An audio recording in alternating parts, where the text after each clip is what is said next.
নাসিহা foundation, রবের সন্তুষ্টিতে কল্যাণের পথে।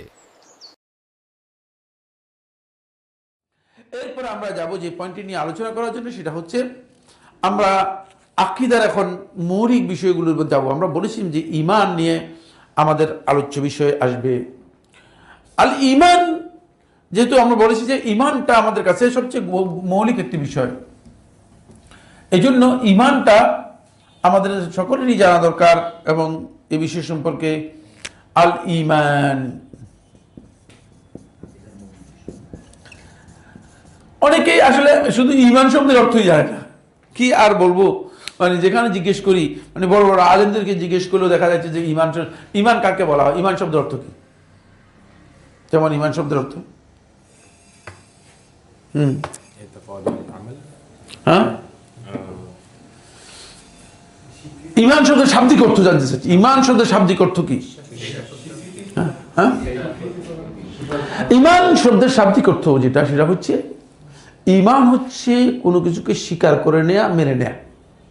শাব্দিক অর্থ হচ্ছে স্বীকার করে নেয়া, মেনে নেয়া, বিশ্বাস নয়।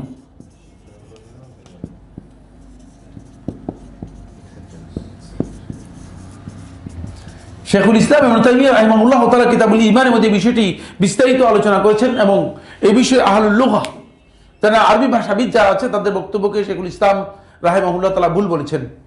কেউ কেউ বলেছেন যে ঈমান অর্থ হচ্ছে বিশ্বাস, এবং দুনিয়াতে অনেক বেশিরভাগ লোকেই ঈমানের অর্থ বিশ্বাস করে থাকেন। ঈমানের অর্থ বিশ্বাস তখনই হবে যখন ঈমানের সাথে লাম যুক্ত হয়। মানে আল ঈমান লাহু, যদি ঈমানের সাথে লাম যুক্ত হয়, তাকে মানে ওই প্রিপোজিশনের কারণে অর্থের পার্থক্য হয়। প্রিপোজিশনের কারণে প্রত্যেক দেশ ভাষায় কি হয়, অর্থের পার্থক্য হয়। কল ইন আর কল ফর এক কথা হবে কিনা, অর্থের পার্থক্য হয়ে যায়, ঠিক না? অর্থের পার্থক্য হয়ে যায়। সুতরাং মানে দুইয়ের মধ্যে পার্থক্য, প্রিপোজিশনের কারণে অর্থের পার্থক্য হয়ে যায়। যদি ঈমানের মানে প্রিপোজিশনটা লাম হয়, তাহলে বিশ্বাস শব্দটা বিশ্বাস নয়, মানে কাছাকাছি সত্যায়ন করা, সত্যায়িত করা, মানে সত্য হিসেবে স্বীকার করা।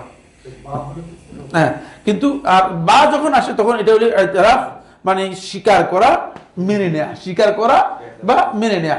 ঈমানের এটা হলো শাব্দিক অর্থ, ঈমান এটা হলো কি শাব্দিক অর্থ। কিন্তু ঈমানটা ইসলামী শরীয়তের মধ্যে ঈমানের সংজ্ঞা, আহলুস সুন্নাত ওয়াল জামাত ঈমানের যে সংজ্ঞা দিয়েছেন, সেই সংজ্ঞা থেকে বোঝা যাচ্ছে যে ঈমানটা মূলত পারিভাষিক দিক থেকে ঈমান হচ্ছে মানে তিনটি মৌলিক বিষয়কে অন্তর্ভুক্ত করে, তিনটি মৌলিক বিষয়কে অন্তর্ভুক্ত করে। এক নম্বর হচ্ছে আত-তাসদীকু বিল জানান ওয়াল ইকরারু বিল লিসান ওয়াল আমালু বিল আরকান ইয়াজিদু বিত তাআতি ওয়া ইয়ানকুসু বিল মাসিয়াতি। এক নম্বর হচ্ছে আত-তাসদীকু বিল জানান, অবশ্যই অন্তরে আপনাকে এটাকে সত্যায়ন করতে হবে। আপনি যে জিনিসটা মানে যে বিষয়টিকে আপনি মেনে নিয়েছেন বা গ্রহণ করছেন, সেটাকে আপনাকে এক নম্বর পয়েন্ট হচ্ছে অন্তরে সেটাকে সত্যায়ন করতে হবে।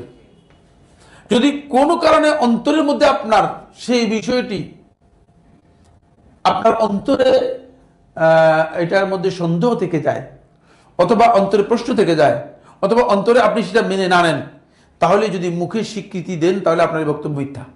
আপনার বক্তব্য কি মিথ্যা হবে। আল্লাহ রাব্বুল আলামিন কোরআন কারীমে সূরা আল মুনাফিকুনের শুরুতে এটা আল্লাহ তাআলা বলে দিয়েছেন।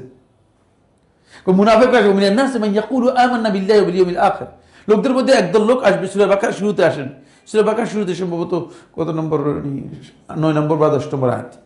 মানে আল্লাহ তাআলা বলেছেন মিনান নাস মান ইয়াকুলু আমান্না বিল্লাহি ওয়াল ইয়াউমিল আখির, লোকদের মধ্যে একদল বলবে যে আমান্না বিল্লাহ, আল্লাহর প্রতি ঈমান এনেছি, ওয়াল ইয়াউমিল আখির, আখিরাতের প্রতি ঈমান এনেছি। এই কথাটা ঠিক বলছি না?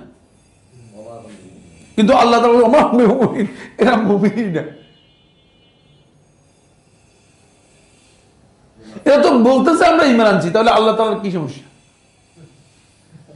বলে আল্লাহ তাআলা কেন বলতেছে আমরা, তারা তাদের বক্তব্য আল্লাহ কোট করছেন, ঠিক না? এটা আল্লাহ তাআলা তাদের বক্তব্য কোট করছেন না। ওমা মুমিনিন, এটা আল্লাহ তাআলার বক্তব্য।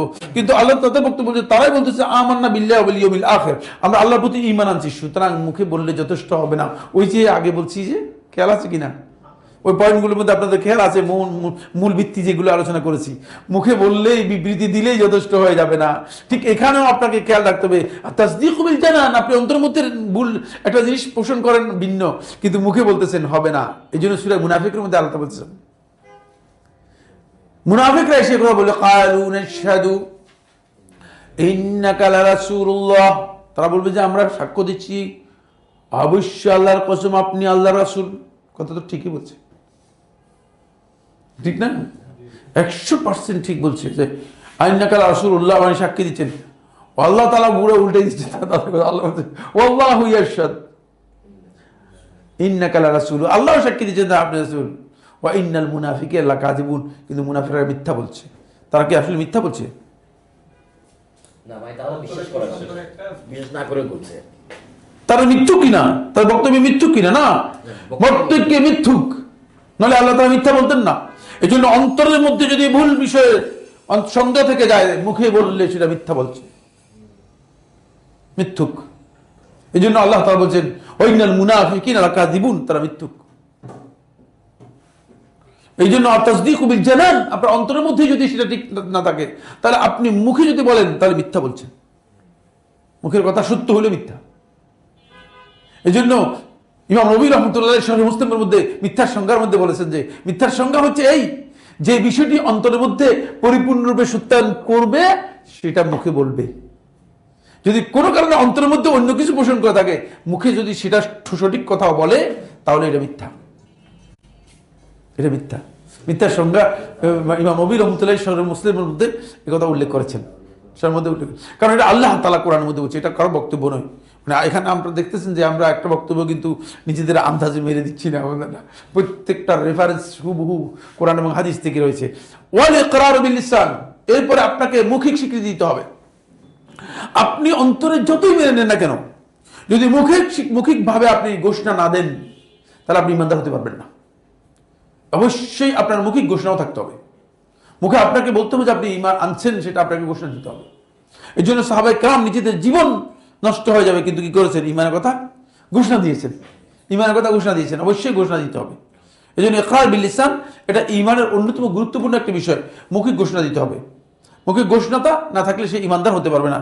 ওয়াল আমালু বিল আরকান, আর এই আপনাকে যে কথাটা আপনি বিশ্বাস এবং যেটা মুখে ঘোষণা দিয়েছেন, সেটা আপনাকে কাজে কি করতে হবে? বাস্তবায়ন করতে হবে। কাজ আপনার অবশ্যই থাকতে হবে। আমি আগেই বলেছি যে ওই যখন আকীদার কথা বলেছি, আকীদার সাথে আমলের সম্পর্ক রয়েছে। আমল থেকে কি নয়, বিচ্ছিন্ন নয়, অবশ্যই সেখানে আমল থাকতে হবে।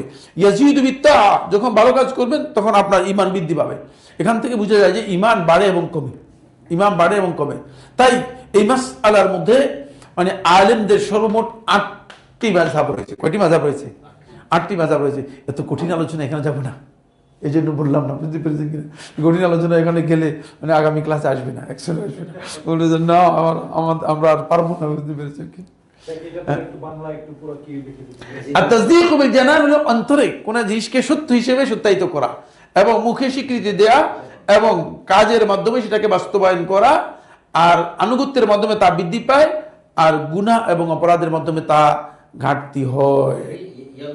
ইয়ানকুসু, হ্যাঁ, ইয়ানকুসু বিল মাসিয়া, মানে কাজের মাধ্যমে বৃদ্ধি পায় এবং কি হয়, আর গুনার মাধ্যমে, অবাধ্যতার মাধ্যমে তা ঘাটতি হয় বা কমে যায়। এটা হলো ঈমানের মূল পরিচয়, যে পরিচয়টুকু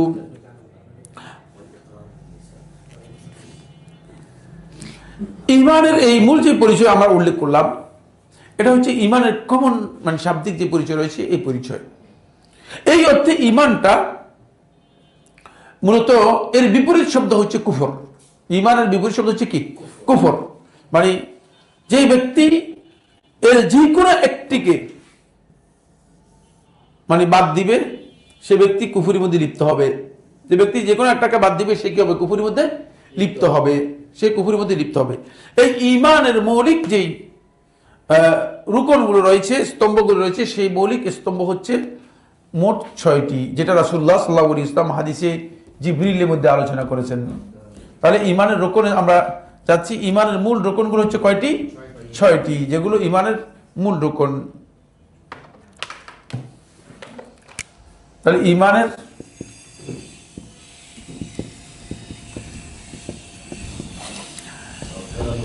এক নম্বর হচ্ছে ঈমান বিল্লাহ, আল্লাহর প্রতি ঈমান। দুই নম্বর হচ্ছে ঈমান বিল মালাইকা, ফেরেশতাদের প্রতি ঈমান। তিন নম্বর হচ্ছে ঈমান বিল কুতুব।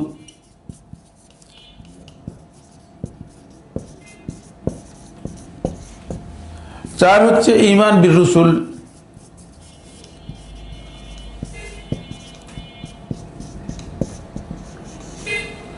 পাঁচ হচ্ছে ঈমান বিল ইয়াউমিল আখির, শেষ দিনের প্রতি ঈমান, শেষ দিবসের প্রতি ঈমান। ছয় নম্বর হচ্ছে ঈমান বিল কদর। এই ছয়টি হচ্ছে ঈমানের মৌলিক বিষয়, যেগুলো হচ্ছে ঈমানের রুকন। এর যে কোনো একটি রুকনকে কেউ যদি অস্বীকার করে তাহলে সে কাফের হয়ে যাবে। যে কোনো একটা রুকনকে যদি কেউ অস্বীকার করে সে কি হয়ে যাবে? কাফের হয়ে যাবে। ঈমান বিল্লাহ, ঈমান বিল মালাইকা, ফেরেশতাদের প্রতি ঈমান, ঈমান বিল কুতুব, কিতাবগুলোর ঈমান, ঈমান বিল রসুল, রসুলদের প্রতি ঈমান, ঈমান বিল ইয়াউমিল আখির, শেষ দিবসের প্রতি ঈমান, এবং ঈমান বি আল কদর, তাকদীরের প্রতি ঈমান। নাসিহা ফাউন্ডেশন, রবের সন্তুষ্টিতে কল্যাণের পথে।